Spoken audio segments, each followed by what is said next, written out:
Big Picture Investing, Lecture 3. How the corporate earnings news and the exogenous shocks move the markets.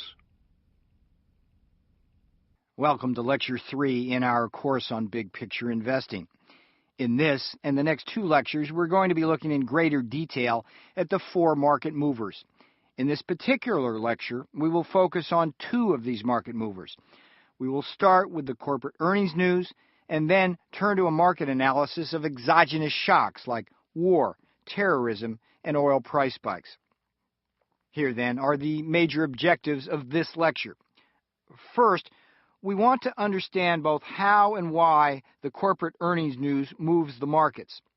As part of this effort, I'm going to identify the different types of news, from quarterly earnings and guidance to ad hoc reports. I will also discuss the direct versus the bellwether effects of the earnings news and explain the critical difference between the consensus estimates, whisper numbers, and actual earnings reports. To complete our discussion of the earnings news, I will illustrate how to trade stocks around earnings activity and talk a bit about how to avoid falling into the earnings announcement trap. We will then move on to the second market mover. In this objective, we want to come to understand both how and why exogenous shocks move the market. As part of this discussion, I will introduce an important investment strategy called the macro play, which can be used to profit from exogenous shocks. I will also illustrate in greater detail the effects of war, terrorism, oil price spikes, and other shocks on both the market and individual industry sectors.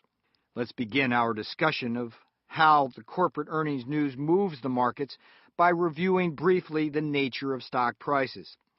Recall from our last lecture that stock prices reflect nothing more nor less than investor expectations about a future stream of corporate earnings, and any news that changes these expectations will necessarily move stock prices. Now, when we think about what investors are looking for in terms of a return on their investments, there are really two ways to benefit from owning stock. The first is from the stream of dividend income that most, but not all, corporations offer. The second way from benefiting from owning a stock is through capital appreciation. You buy a stock at one price, the stock goes up, you sell it, and you take a capital gain. That's capital appreciation. Now, all stocks offer some combination of dividend income and potential capital gains to attract investors. On the one hand, some types of stocks, like blue chips and utilities, pay significant dividends but offer relatively little opportunity for capital appreciation. In fact, such stocks actually look a lot more like bonds to investors. They are generally less risky and far less volatile than the so-called growth stocks. The growth stocks, which are led in the market by technology stocks, pay little or no dividends. What they do is plow whatever earnings they make back into the company. The goal of such reinvestment of their retained earnings is to rapidly grow the company and hopefully bring about a faster rate of innovation. Such growth stocks can see very rapid capital appreciation, but they are generally far more risky and volatile. Of course, one of the many decisions you must make as an investor is to choose what mix of stocks to own based on your need, perhaps for dividend income, versus your desire to see longer-term capital appreciation. In general, the older you are, the more you should invest in more conservative dividend-yielding stocks. However, if you are younger and want to build a bigger nest egg for your retirement, you are likely to lean more towards growth stocks, which will experience more rapid capital appreciation. Let's turn now to this whole issue of how the corporate earnings news moves the market. All publicly traded corporations file both quarterly and annual reports, and there is a very well-defined earnings season that the financial press ritually follows on a quarterly basis. Besides these regularly scheduled quarterly and annual reports, corporations also periodically issue ad hoc reports regarding new developments. These ad hoc reports can come in many different forms, from press releases and analyst meetings to the executive speeches and testimony of chief executive officers or chief financial officers at major conferences or even before the Congress. In thinking systematically about the types of earnings news that we as big picture investors must digest, there are really three readily definable categories. The first has to do with the current earnings of the company. The second has to do with the so-called guidance for future earnings that corporations often issue when they release their current earnings news. And the third type of news has to do with various revisions of previously published reports. Now, here's our first important point. The news for both the current and future quarters matters. That is, both current earnings and future guidance are closely followed by Wall Street analysts. And it is certainly true that good earnings news can be more than offset by lower guidance and vice versa. At the same time, ad hoc reports can either bolster or batter a stock price. For example, a chief executive officer might announce a major new product at a big industry conference, and the company's stock may soar. Alternatively, the federal government may approve or deny a new drug or merger. A company's stock price will inevitably move on such news. In thinking about the effect of earnings news on stock prices, we can distinguish between both a direct news effect and a bellwether effect, which we have touched on in a previous lecture. The direct news effect hits the specific company. It may be higher than expected earnings, or lowered guidance, or a revision of a previous accounting report. Whatever the news, the effects may also spread to other companies in the sector, but be contained to that sector. What I mean by that is if Apple Computer makes a big announcement, that announcement may also affect Dell Computer and Hewlett-Packard, but will have little effect on companies outside the computer sector. Because of a bellwether effect, however, corporate earnings news can also move to the broader market. Take the case of General Electric. GE is so broadly diversified, the condition of its business effectively reflects the condition of the broader economy. So, when GE has a bad earnings report, the likelihood is that the economy is in trouble and the stock market will be negatively affected. By the same token, Cisco Systems, Microsoft, and Applied Materials all have such large market shares in their particular technology niches that they can move the NASDAQ market based on their latest news. If Cisco cuts back on capital expenditures, this may well mean that economic recovery will stall. If a Microsoft report has sales in Asia that are soft, this may be a harbinger of a global recession. And if Applied Materials lowers its fourth quarter guidance based on sluggish chip demand and soft prices, that may well mean that the broader economy is having trouble working its way out of its recessionary trough. In all cases, the stock market may swoon. The bottom line here is that intelligent and successful big picture investing requires you to follow the earnings calendar very closely. The reports of the various companies during each quarterly earnings season in particular provide a very important mosaic of the future economic and stock market picture, and any big picture investor who ignores this mosaic does so at his or her own peril. Let's talk now much more specifically and practically about how you should invest and trade in stocks around the earnings calendar.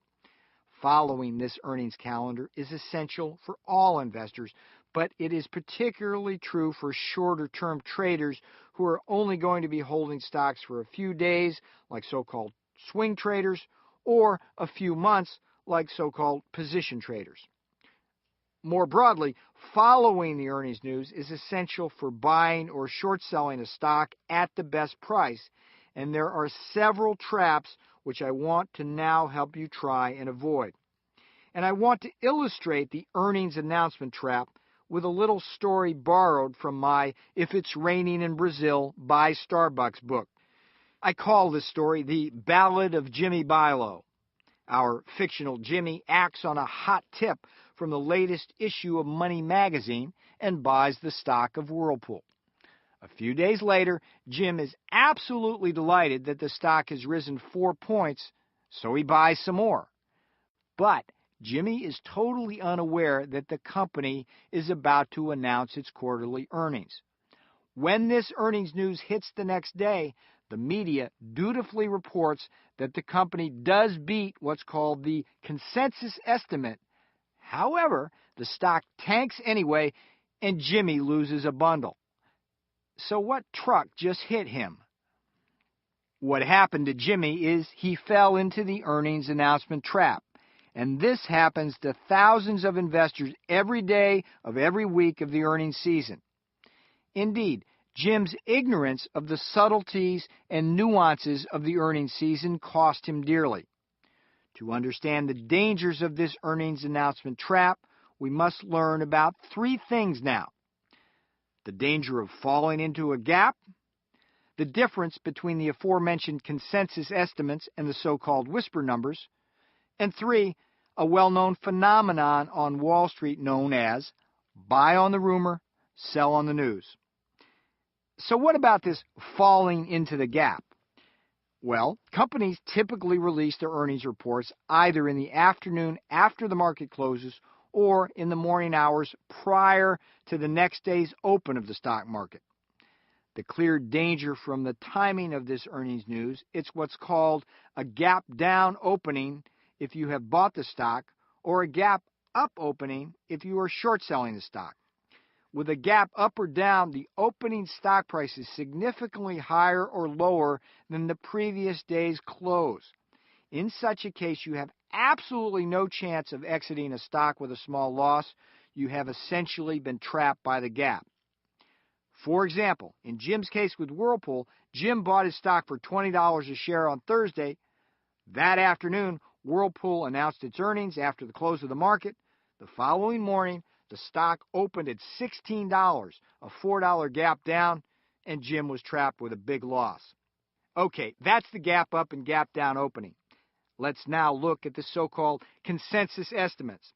The big idea behind the consensus estimates is that Wall Street investors are always looking to the future, and one of the more important ways they look to the future is to make guesses about what companies are going to be earning. Earnings estimates prior to the actual reports play an important role in this whole guessing game. The consensus estimate is provided by a company called First Call. The most important thing to know about these consensus estimates is that they rely exclusively on the judgments of professional analysts. Now, you might think that who would know better about a company than the professional analysts that follow it? But you'd be wrong.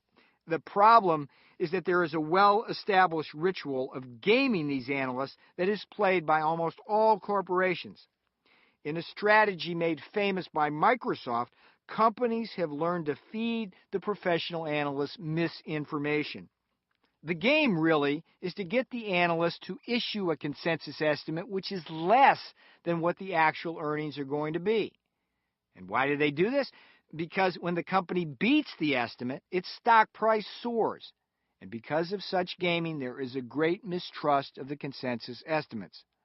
Because of this mistrust, a whole new industry has arisen that produces the so-called whisper numbers. These whisper numbers are regularly posted on several internet websites. And the most important point about these whisper numbers is that they provide a much broader sample of opinion. Not surprisingly, these whisper numbers may deviate sharply from the consensus estimates, and perhaps more importantly, it's also true that these whisper numbers often have a much better track record for many companies than the consensus estimates of the professional analysts. Now, let me show you what the implications of all of these observations are by taking us back to the dilemma of Jim and his ill-advised purchase of Whirlpool stock. Let's start by observing that exhibit considerable movement in their prices in anticipation of an earnings announcement. This kind of movement can happen, for example, because companies are not supposed to leak information, but they often do. In this regard, it's also true that a more aggressive trading of a stock prior to an earnings announcement can actually reflect very difficult to detect insider trading. For an example, if an executive knows that an earnings report is coming out that's going to be bad or good, he or she may subtly pass some of that information on to a friend or family member. And before you know it, the trading in that stock starts to pick up dramatically. In Jim's case, we don't know if there was any insider trading. What we do know is that the whisper number for Whirlpool was significantly higher than the consensus estimate. As a result of this higher whisper number, investors poured into the stock on the expectations of a positive earnings surprise and drove the stock price up. And yes, it is true that when the earnings news came out, the company did beat the consensus estimate. However, it failed to meet the higher whisper number, and that failure sparked a selling spree for the stock. One additional piece of information, which is useful here for you to note, is that when the media covers earnings announcements, they almost always simply focus on the consensus estimates rather than the whisper numbers. This is a huge mistake and can lead to a situation like we had in Jim's case, where Jim read about how Whirlpool beat its earnings estimates, but the stock still fell and he couldn't figure out what happened. Well, now at least you know. In fact, we can take an even more subtle cut at what was going on in the stock market during this whole episode. This is because the collapse of Whirlpool stock below Jim's purchase price was classic buy on the rumor, sell on the news, Wall Street behavior. The eventual collapse of the stock price began when Wall Street's smart money pulled out of the stock just before the earnings announcement to take some profits off the table. This smart money had bought on the rumor but sold just before the news hit. As soon as the news did hit and the stock began to fall, more Wall Street money quickly headed for the exits. And of course, as the stock fell further, Wall Street's dumb money, cruelly, this included Jim's money, panicked and dumped even more shares. The result of this buy on the rumors, sell on the news behavior was to send Whirlpool stock just reeling.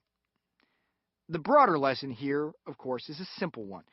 It is important to follow the earnings calendar very closely, and you should be aware of the next earnings report for every stock you hold. Lastly, you should be very, very careful of buying or shorting a stock during an earnings announcement move. The reason is that you do not want to pay too high a price if you are buying the stock and catch it, like Jim did, in the middle of a move. By the same token, you have to be very careful short selling the stock. You don't want to be caught quite literally short when some unexpected good earnings news hits. As a final point on this whole issue of following the earnings calendar, I do want to emphasize that you should not only check the earnings calendar for the company you may be evaluating or already own, you should also be checking the earnings calendar for other key companies in the sector and related sectors. This will be particularly true if the stock you are looking at is a relatively small player in the sector. In such a case, it's very important to watch the sector leaders because any good or bad news offered by these companies is seen by Wall Street as a bellwether for the broader sector and perhaps the cluster of sectors the company does business in or with. Let me give you an example of just what I'm talking about. Suppose your stock picking technique has uncovered a small cap little gem like MKSI Instruments. This is a company that manufactures very sophisticated sensing equipment for semiconductor manufacturers.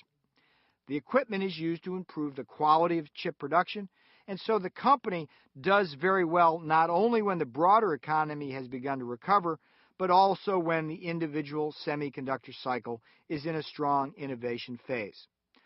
So, with such a company, you of course will be following its earnings news. But you're also going to keep a close eye on the big chip players like Applied Materials, which is the market leader in capital equipment for semiconductors, and Intel, which is the world's largest chip maker. Any sign of weakness in these companies will likely ripple negatively to MKSI Instruments while any sign of unexpected strength might provide a nice little boost to the company. The bottom line, in parsing the earnings news, the savvy big-picture investor wants to answer three major questions. Is the company's earnings for the quarter likely to be met, beaten, or fall short of the consensus estimates? More subtly, is the company likely to meet, beat, or fall short of its earnings whisper number for the quarter? And most broadly, is the company likely to prospectively change its earning guidance for the next quarter or next several quarters? Let's turn now to the market mover of exogenous shocks. Remember that when it comes to the four market movers, our mantra is that stock prices depend on expectations of future corporate earnings, and that such expectations in turn depend on the strength or weakness of the economy. What we want to do now is examine the question of how exogenous shocks do indeed affect not just the economy, but individual sectors of the economy as well, and thereby move the markets. We can define an exogenous shock as any event that happens outside the normal business cycle. And there are many different kinds of such shocks. Let me just catalog a few. For example, we have natural disasters like earthquakes, floods, and hurricanes, as well as disease and pestilence, from the AIDS virus and Ebola to man-made diseases like computer viruses. There are also political events such as war, terrorism, assassinations, and oil price shocks. Finally, there are beneficial exogenous shocks like so-called disruptive technologies, from electricity and the gasoline engine of 100 years ago to the internet and computer. What we want to do now is figure out how such exogenous shocks affect the business cycle and ultimately the stock market. In the absence of exogenous shocks, the business cycle would in fact be far more predictable and far less volatile. In many cases, a shock will merely affect a sector or a cluster of sectors in the economy and perhaps only a region of the country. For example, hurricanes regularly wreak havoc with Florida and the insurance companies, but have little lasting impact on the broader economy. However, in some cases, exogenous shocks are quite capable of knocking the entire global economy off its path. Indeed, oil price shocks almost always trigger recessions, while new technologies can work the other way and spur a higher rate of economic growth. While most exogenous shocks are random and unpredictable, the effects are often systematic and predictable, and therefore can be anticipated.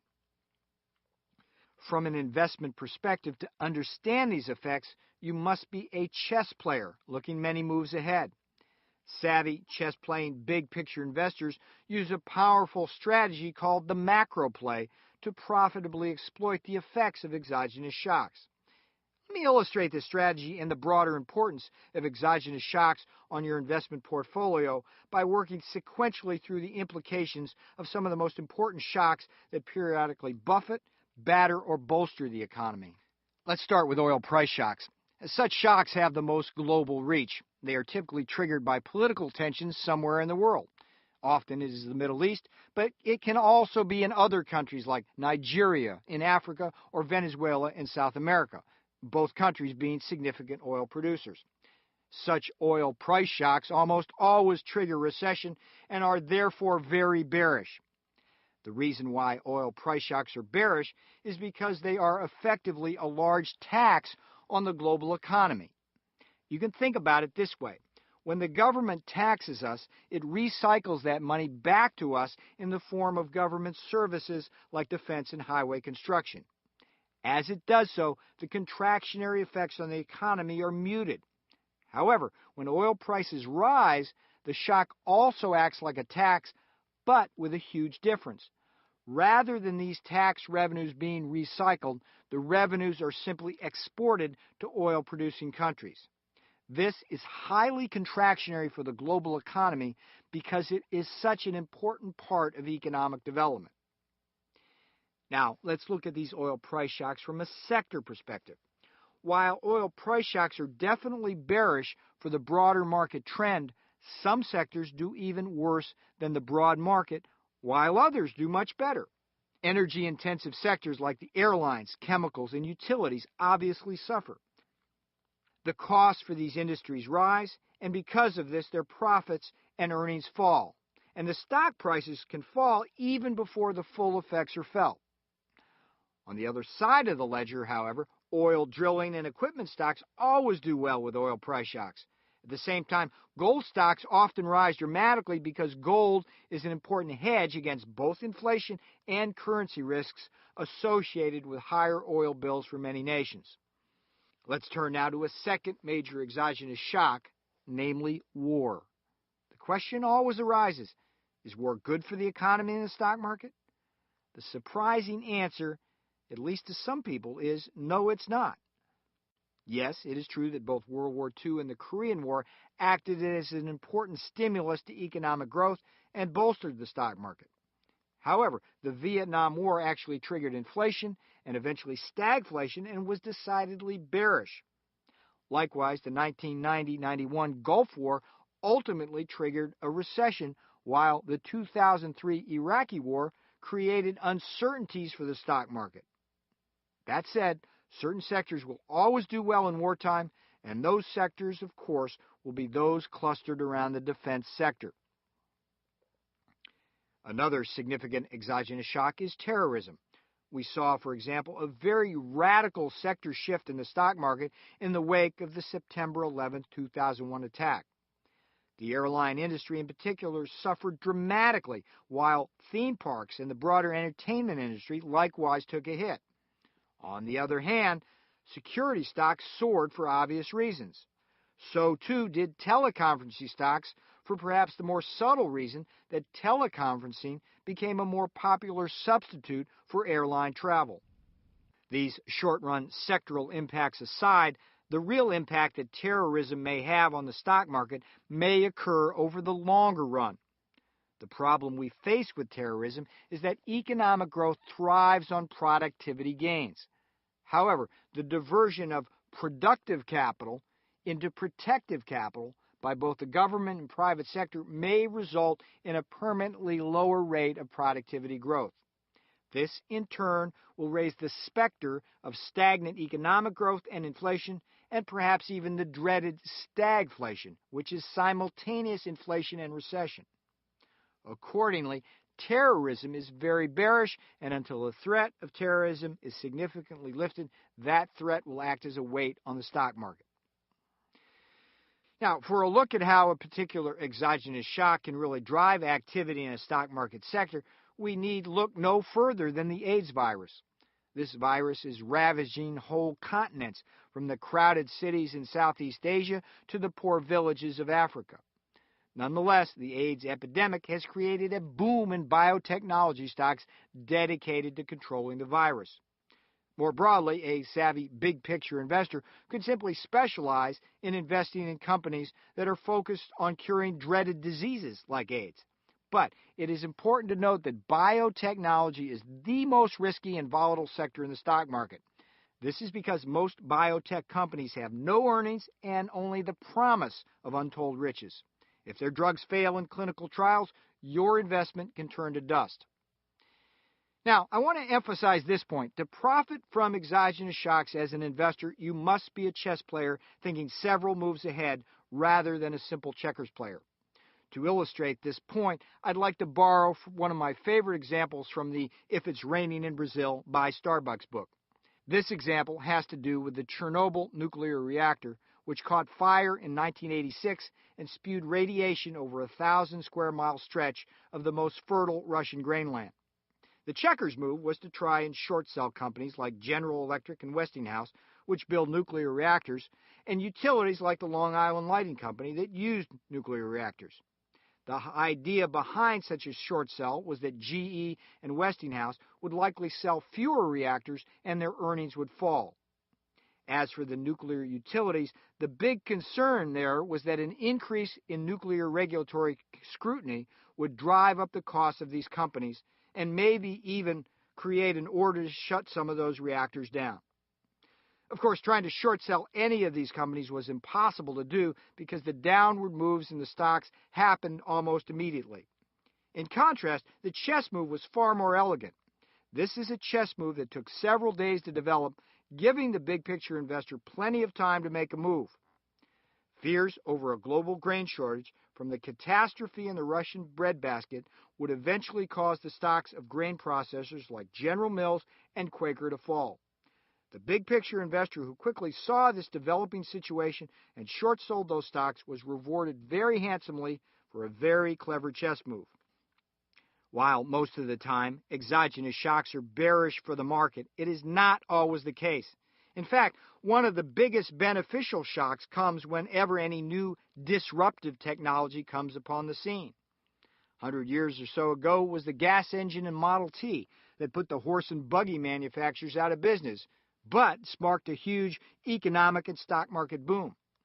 100 years later, the internet and computers are taking a big bite out of everything from the airline industry to traditional phone companies. More broadly, and as I said earlier, productivity drives the economy, and the productivity gains associated with new technologies are really the longer-term key to economic growth. Without such gains, the bull stays in the pen and the bears reign on Wall Street. Well, that completes our discussion of 2 out of the 4 market movers, corporate earnings and exogenous shocks. In the next lecture, we will turn to how the conduct of fiscal and monetary policies move the markets. In the meantime, please complete your exercises in the course guide. And remember that any investor who fails to see the big market picture will lose more than they should, and if they are investing on margin, perhaps more than they have. I'm Peter Navarro, and we'll be talking next time. After listening to Lecture 3, a student posed this question to Professor Navarro. If the existence of whisper numbers has become so well known, aren't they now useless? Let's listen to the professor's response. That's a really good question, and the beauty of the whisper numbers is that they actually begin to keep the corporate executives more honest about the estimates, and so that makes the consensus estimates probably more honest. But still, in all, the game's the same. If a company can fool an analyst or even the whisper numbers into coming in low and then beating the numbers and their stock price goes up, then they win. So that game's not going to go away.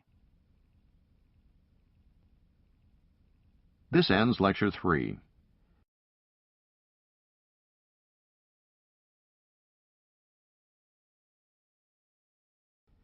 Big Picture Investing, Lecture 4. How Fiscal and Monetary Policy Move the Markets.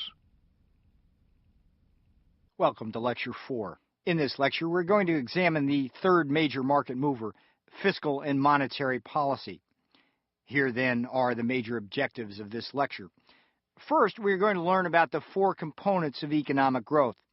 These include consumption, business investment, government spending, and net exports. Second, we are going to examine the 2 different types of inflation, demand pull and cost push. Third, we are going to introduce the tools of fiscal and monetary policy and illustrate how they are used to stimulate economic growth and control inflation. As part of this objective, we are also going to compare the strengths and weaknesses of fiscal and monetary policy. We will end the lecture with what I call big picture scenario building to show you how the stock market may react to the application of government policies. As we begin this lecture, let us once again remember the basic underlying principle of this course. Stock prices reflect investor earnings expectations, and earnings rise and fall with the economy. In this lecture, we are going to learn that government must really achieve 2 things as it tries to manage the economy. Yes, it wants robust economic growth with a low unemployment rate. However, it also wants such growth to occur without any significant inflation. As we shall see, the stock market hates either slow economic growth or inflation and is especially fearful when the 2 occur together to give us stagflation. To understand how the economy grows, we must begin with the basic macroeconomic equation. Economic growth is measured by the rate of growth of the gross domestic product, or GDP. As a budding big picture investor, I'd like you to begin thinking about the economy in terms of the 4 basic components that make up the GDP. Here is the critical formula.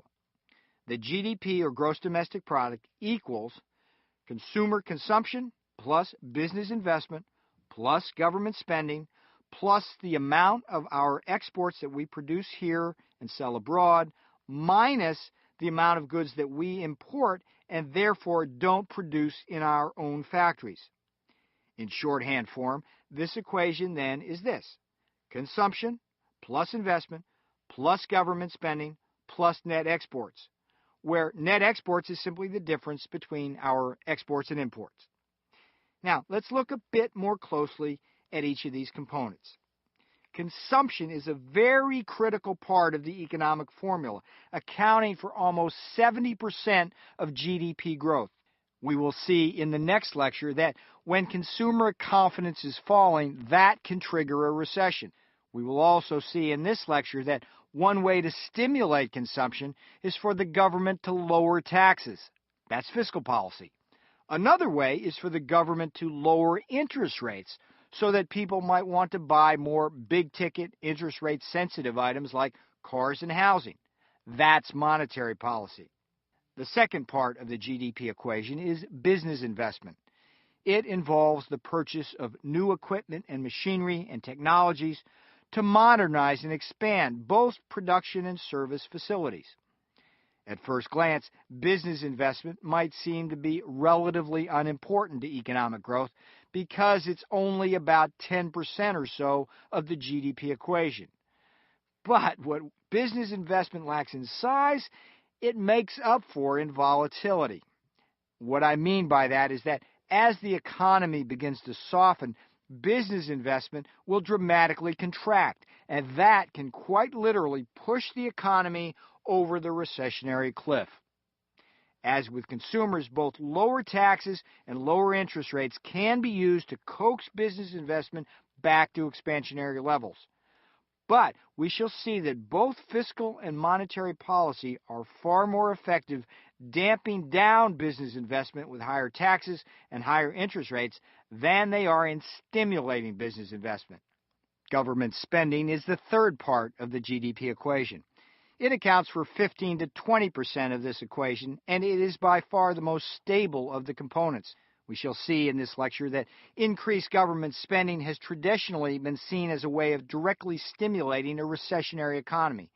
But we shall also see that because such spending can cause budget deficits, inflation, and higher interest rates, discretionary fiscal spending can backfire and actually cause a recession rather than cure one. As for the fourth component of the GDP, net exports, when we make products in our factories and sell them abroad, that contributes to the GDP and economic growth. However, to the extent we import goods from other countries, it is production and jobs that are lost. The net balance is called net exports, and we shall see in both this and the next lecture that it's a very complicated balancing act to keep the GDP equation on track. In this regard, while fiscal and monetary policy can't directly affect net exports, both have a very big effect on the value of the currency. To give you a glimpse of a more detailed discussion we will have about this, expansionary fiscal and monetary policy can both weaken the currency and make exports easier to sell abroad.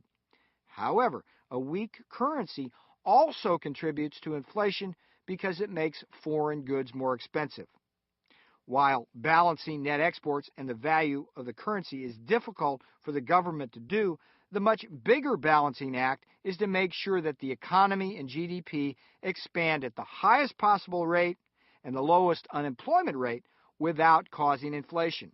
As a rule, the target rate of economic growth is anywhere between 3% and 5%, and anything short of that target represents sluggish growth, while negative GDP growth signals a recession. As for the target rate of unemployment, it is not zero, as you might think. Rather, it is around 4% to 5%. This is because at any given time, a lot of people are changing jobs.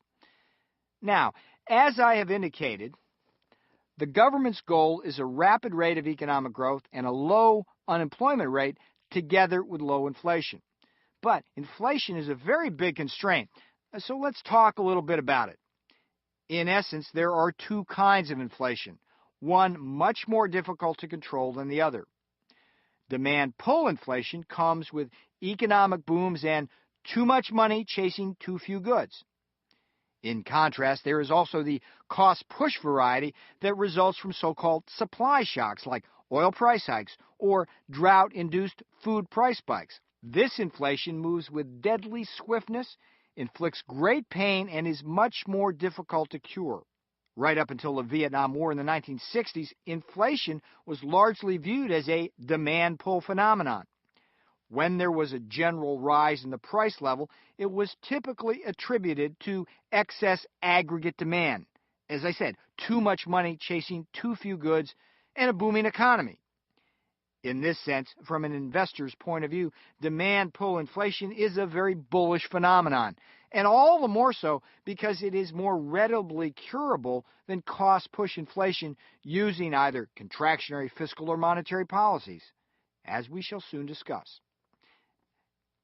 Contrast now the demand pull situation with supply shock or cost push inflation. This kind of inflation burst on the scene in the early 1970s as the global economy was hit by dramatically higher oil prices due to the Arab oil embargo and higher food prices due to an El Niño weather condition. The problem with cost-push inflation is that it not only results in inflation, but it can also trigger a recession so that the results can be the dreaded stagflation, simultaneous recession and inflation. In this sense, cost-push inflation is a much more bearish kind of inflation than demand pull. And the worst part, from an investor's point of view, is that the government can't use either fiscal or monetary policy to cure it. Using either expansionary fiscal and monetary policy to reduce unemployment and the recession will only create even more inflation, while using contractionary policies to curb inflation would just plunge the economy deeper into the recession. This is precisely why cost-push inflation can give the Federal Reserve such fits, and why cost-push inflation is far more bearish for the stock market. As investors, we must be able to spot the difference between the two types of inflation and, more importantly, as we shall discuss in the next lecture, understand quite clearly that the Federal Reserve is going to react quite differently to each kind of inflation, with very different implications for the stock market. Let's stop and assess where we are now. What we have said so far is that what both the government and the stock market want is robust economic growth with low inflation. In such an environment, businesses can maximize their earnings without worrying about whether the Federal Reserve is going to crack down with higher interest rates, and stock prices will rise robustly in response to this expectation of robust earnings. The problem, of course, is that it is very difficult to keep any economy on this high-growth, low-inflationary bullish track. Let's look at both fiscal and monetary policy now to understand how each of these policies work and how the stock market and the stock prices of companies in particular sectors are likely to react to their application. And let's start with fiscal policy. Fiscal policy, as we have alluded to, involves the use of increased government expenditures or decreased taxes to stimulate a recessionary economy. A reduction in government expenditures or an increase in taxes can also be used to contract an overheated and inflationary economy. Fiscal policy and its effects on the stock market have a long and mostly successful place in U.S. economic history. In fact, the first modern application of fiscal policy came in 1933 when President Franklin Roosevelt began to dramatically increase government expenditures with his New Deal programs. In response, the U.S. economy began what would be a very long journey out of the depths of the Great Depression, and over the next 4 years, the Dow Jones stock market average would rise by an astonishing 240%. In a second success story, in 1954, the U.S. economy fell into its deepest recession since the Great Depression. President Dwight D. Eisenhower responded with a call for major tax cuts and increased public spending. The result was that bears turned to bulls, and the stock market rallied more than 8% over the next 15 months. And here is one of the most famous applications of fiscal policy in history. This was the 1964 Kennedy tax cut, passed in honor of the slain president. For the first time, the government used tax cuts rather than increased government expenditures to stimulate the U.S. economy. It worked, and the Dow Jones Industrial Average raced up 40% over the next 2.5 years. As a final example, there is the famous tax increase proposed by President Bill Clinton and passed by Congress shortly after Clinton assumed office in 1992. This tax increase actually worked to calm Wall Street fears over the burgeoning budget deficit, and it set the stage for the 1990s boom and one of the longest bull runs in stock market history. All of these examples illustrate how fiscal policy can have a profound effect on the movements of the stock market. However, it is equally true that as the 21st century started, fiscal policy was much less successful in stimulating the economy out of recession. Let's find out why by looking more closely at some of the problems associated with fiscal policy. On the surface, it sounds so simple and easy to use fiscal policy to do what is called fine-tuning of the economy. But there are numerous problems. For starters, fiscal policy isn't like some magic powder that you just add water to and immediately there is the necessary stimulus. Quite the contrary. In order to use a fiscal stimulus, it could take months and months for a new expenditure bill to be put through Congress. And even after the expenditures are authorized, the money, for defense, bridges, roads, whatever, isn't spent overnight. In fact, it can take many months and even years for the full effect of the fiscal policy stimulus. The irony, which we've learned by harsh historical circumstance, is that by the time the fiscal stimulus hits the economy may have already recovered, and the stimulus is not only not needed, it's harmful because it threatens to cause inflation. So how about the other way of using fiscal policy to stimulate the economy, namely using tax cuts? Such tax cuts do have the benefit of being a lot quicker because they immediately put money in the hands of consumers and businesses to spend. One problem, however, with such tax cuts, and it's a big one, is that unlike with government expenditures, there is no certainty that the money will actually be spent. Instead, particularly in a recession where workers fear being laid off, consumers might simply use the tax cuts to pay off debt or simply save them rather than spend them. That was precisely the problem that President George W. Bush faced in 2001 when he cut taxes in hopes of lifting the economy. At least part of the reason the stimulus failed was that a lot of people didn't inject the money back into the economy, but simply paid off credit cards or put the money in their savings accounts. Regardless of whether the government uses increased expenditures or tax cuts to stimulate the economy, both forms of fiscal policy can cause another problem, namely budget deficits. This can be the biggest problem of all because such deficits are inflationary. In some cases, the budget deficits can also lead to higher interest rates and a problem that is one of the biggest bugaboos on Wall Street called crowding out. To understand how budget deficits can crowd out private investment, we have to understand how the government finances its deficits. One way to finance the deficit is for the government, specifically the Department of Treasury, to sell bonds to the public. The problem here is that in order to sell these bonds, the Treasury Department has to compete with private businesses selling their own corporate bonds, which businesses use in turn for private investment. But to compete with the private sector, this often means the government will have to raise the interest rates on the bonds it offers to investors. The result is that while the government sells more bonds to finance its deficit, the private sector sells fewer bonds and has less money to invest.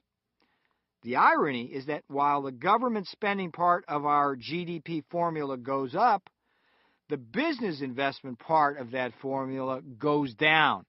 And that's called crowding out, and Wall Street hates it for two reasons. It not only lowers economic growth, it also lowers the future earnings of businesses because they will not be growing as fast. The second way to finance the deficit is for the Federal Reserve to step in and buy the bonds being sold by the Treasury Department. So the Fed buys them instead of those bonds going into the open market. And the Fed can do this simply by writing a check. And this check is then deposited by the Treasury Department into the banks and used to pay government bills. But this has the effect, essentially, of printing new money, and the result can be highly inflationary. And note the irony here. Once there is inflation, higher interest rates can't be too far behind. So eventually you can get the crowding out of private sector investment by printing money by the Fed as well. Now, we've looked at the problems of fiscal policy for the stock market. Let's turn now to the alternative, which is monetary policy. And before we talk about monetary policy, it's worth a little bit of time describing what the Federal Reserve is and what it does. We've already alluded to its role controlling interest rates, but what the Fed really is the nation's central bank and so-called lender of last resort. Just exactly why does any nation need a central bank? It's one of the many lessons that we learned back in the early days of the last century when the economy was repeatedly plagued by recessions and the Great Depression.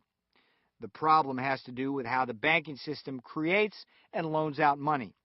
And perhaps the best way to explain all of this is to use one of my favorite stories in economics, a story about the original goldsmiths in medieval times and how these goldsmiths actually became civilization's first bankers. In medieval times, people didn't have paper money. Instead, they used gold and silver or hard currency.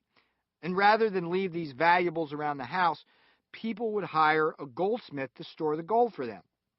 Then, when they needed some gold to buy something, they would just go to get it. But that was still very cumbersome, and pretty soon people figured out that instead of going out to get the gold to pay for something, they could use the receipts that had been issued to them by the goldsmiths instead, thereby creating the first paper money. Pretty soon after that, the goldsmiths figured out that the odds were pretty low that on any given day, everybody who stored their gold at the goldsmith would come. So, the goldsmiths started to loan out money by issuing additional receipts, and of course, charging some interest for the loans to make a profit. Finally, as soon as the goldsmiths figured out that they could make a lot more money making loans than simply storing gold, they began to compete more vigorously for people's gold deposits. Eventually, they started to pay interest to the gold deposits. So out of this early goldsmith system, we get basically the foundation of a modern banking system. We get the creation of paper money. We get the beginning of a so-called fractional reserve system whereby banks only keep a portion of the deposits on hand and loan out the rest. And we also get interest-bearing accounts. Now, from this story, you might also be able to see just how vulnerable a private banking system is to so-called runs on the bank. At any given time, a bank only has in its vaults a small fraction of the amount of money that it actually owes depositors.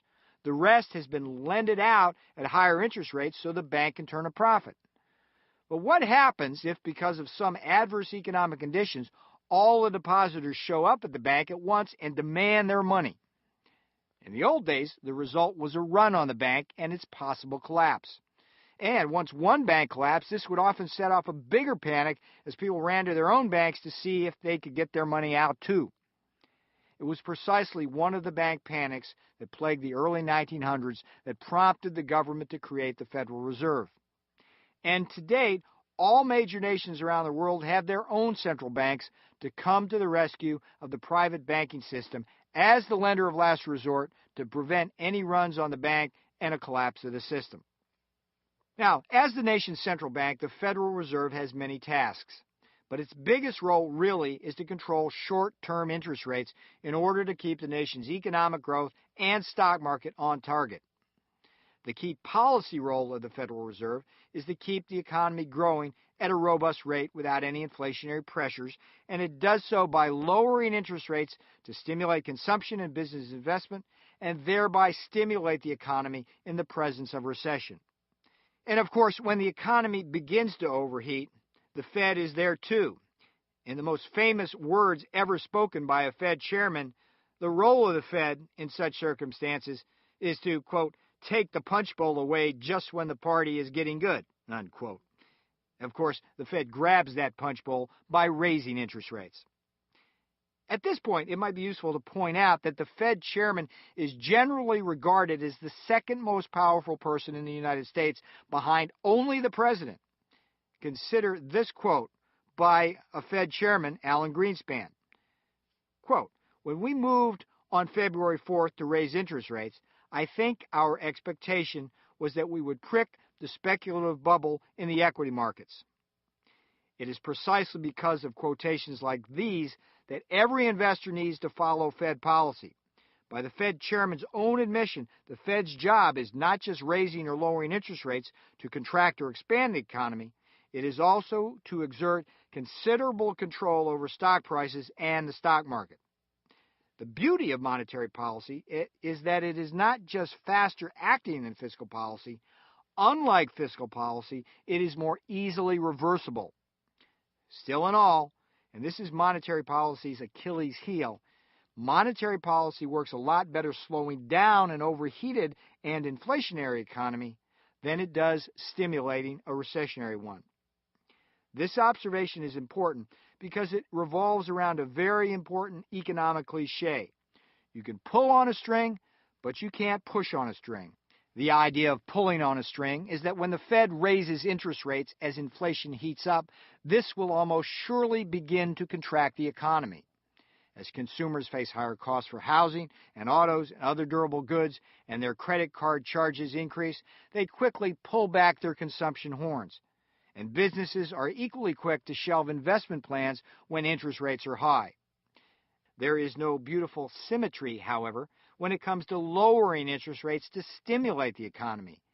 As with tax cuts that might not get spent, there may be interest rate cuts that may not be taken advantage of if consumers and businesses remain fearful of recessionary conditions. Thus, fiscal policy is often the preferred policy tool in deep recessions, cumbersome though it may be, while monetary policy works best in mild recessions and in controlling the rate of economic expansion and inflation.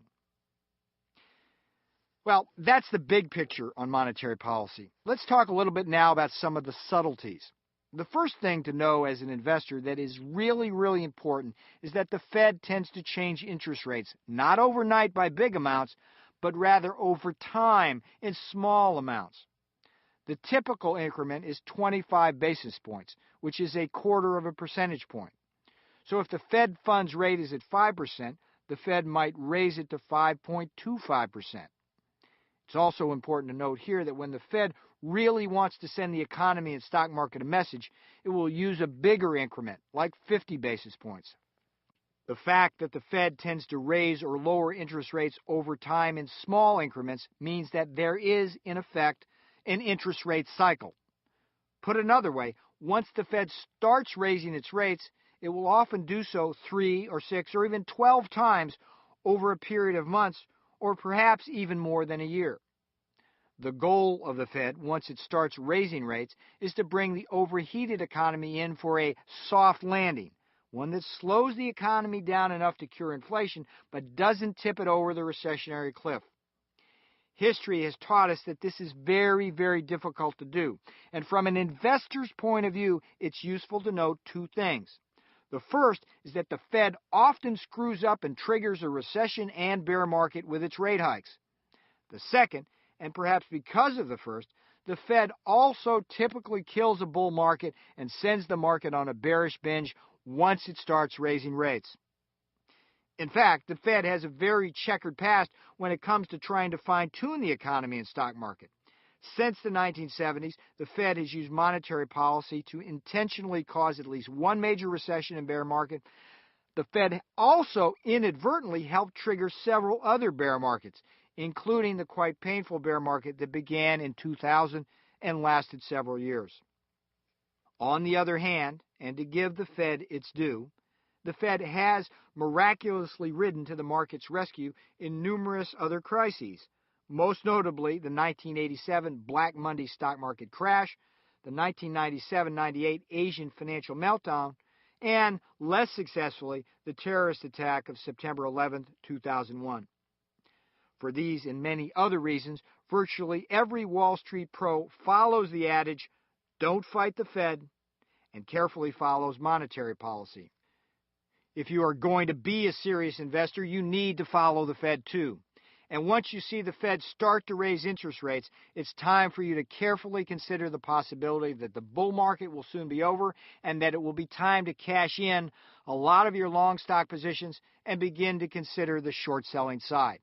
Remember our golden rules. We buy strong stocks in strong sectors when the market trend is up, but we short weak stocks in weak sectors when the market trend turns down. And there is perhaps no faster way to turn the market trend down than a series of Fed rate hikes. Of course, it does not follow at all that you should start investing on the long side in a recession and bear market once the Fed starts lowering interest rates to stimulate the economy. No, that doesn't follow at all. Just remember our can't push on a string problem. That was precisely the problem during the bear market that lasted from 2000 through much of 2003. Despite numerous rate cuts over more than a one-year period, both the economy and stock market remain mired in a recessionary muck. Okay, I think we have a pretty good handle now on how both fiscal and monetary policy work. Let's end this lecture by talking about how it's not just the broad market trend that is affected by the Fed's interest rate cycle and policies. At the front line, the first casualties of a Fed rate hike are interest rate sensitive sectors such as autos, banking, brokerage, financial services, home finance, and construction. In contrast, a Fed rate hike will have much less of a negative impact on so-called defensive sectors such as food, tobacco, and drugs. Accordingly, an awareness of the Federal Reserve's orchestration of the interest rate cycle will help you considerably in your task of constantly assessing and reassessing both broad market and individual sector trends. To see this, let's do one of my favorite investing exercises, which is to do what I call some big picture scenario building. In this case, we will scenario build around an interest rate hike by the Federal Reserve. Suppose, then, that the Fed starts to raise interest rates in reaction to a perceived increase in inflation. For starters, this can lead to higher mortgage rates, a fall in new home sales, and eventually a decline in new home construction. Slower home construction reduces consumer spending on appliances, such as washers and dryers, dishwashers and refrigerators, and so on. Carpet manufacturers and other home improvement businesses likewise suffer. Similarly, fewer people buy automobiles as car financing becomes expensive and job prospects become uncertain. This has a ripple effect on sectors that make tires, windshield glass, car stereo systems, and the like. As the layoffs begin to mount, other sectors, from gaming, leisure, and retail to various technology subsectors, are all affected by the collateral drop in consumer spending. That's not even the end of the story, however. In an international economy, higher interest rates may make the dollar more expensive versus other currencies. That's why stocks in export industries such as agriculture, pharmaceuticals, and steel are likely to react more sharply to Fed policy. Eventually, the total effect of a fall in consumption, investment, and exports is that the gross domestic product and the rate of inflation both get pushed down, thereby achieving the desired policy goal. Of course, during this time, the broad stock market trend is likely to be decidedly down, while some sectors will be falling much faster than others. And of course, as always, when the Fed starts raising interest rates, both the economy and the stock market run the very large risk that the Fed's medicine will be too strong and drive the economy into recession and the stock market into bearish territory. Got the big picture? Well, that's it for this lecture. In the next lecture, we will tackle our fourth and final major market mover. We will do this by taking a very good look at the intricacies and subtleties of the so-called macroeconomic calendar. In the meantime, please complete your exercises in the course guide. And remember that any investor who fails to see the big market picture will lose more than they should, and if they are trading on margin, perhaps more than they have. I'm Peter Navarro, and I'll see you next time. After listening to Lecture 4, a student posed this question to Professor Navarro. Who appoints the Federal Reserve Chairman? Let's listen to the professor's response. The Federal Reserve Chairman is actually appointed by the President, but once the Fed Chairman is appointed, he does not report to the President, and in fact, there is supposed to be a wall between them. It's part of our checks and balances in our political and economic system. The way the Fed raises or lowers rates, basically, it does so at what's called Federal Open Market Committee meetings. And these meetings can be either regularly scheduled or they can be called on a special basis. And basically what happens is that the Fed chairman sits around with governors from the various regional banks of the Federal Reserve, and they decide what's going to be done. And once they decide, they announce that policy and then implement the policy. Another student then posed this question to Professor Navarro. Does every country have a central bank? Let's listen to the professor's response. All of the major countries in the world have a central bank, which serves as the lender of last resort. But I should tell you that the United States really is the only country in the world that can act with such full discretion in terms of its interest rate policies, surely because of its size. In Europe, the central bank is not for each of the countries, but rather for now the European monetary system and the euro, which now acts as a currency like the dollar. So there's a central bank there, but when they change interest rates in Europe, they don't do it in France or in Germany, but they do it for Europe. So yes, every country must have a central bank in order to have stability in the economic system, but the Federal Reserve of the United States has more discretion than any and all nations in the rest of the world combined. This ends Lecture 4. Remember to visit this course's webpage at www.modernscholar.com, where you'll find additional information about the lectures that you just heard.